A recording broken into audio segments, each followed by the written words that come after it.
Hello everyone, this is going to be The Listeners by Walter de la Mare.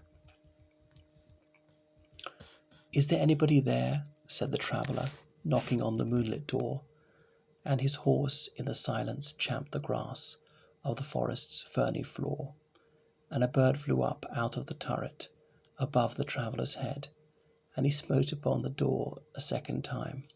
Is there anybody there? He said, but no one descended to the traveller.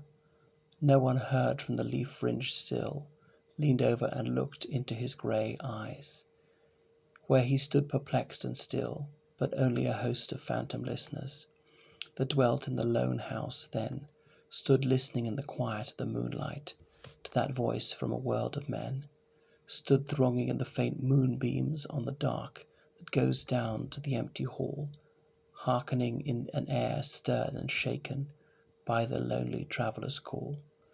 And he felt in his heart their strangeness, their stillness answering his cry, while his horse moved cropping the dark turf 'neath the starred and leafy sky.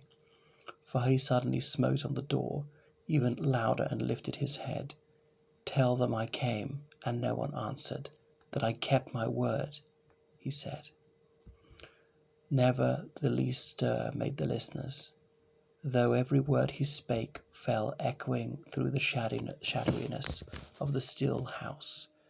From the one man left awake, aye, they heard his foot upon the stirrup, and the sound of iron on stone, and how the silence surged softly backward when the plunging hoofs were gone.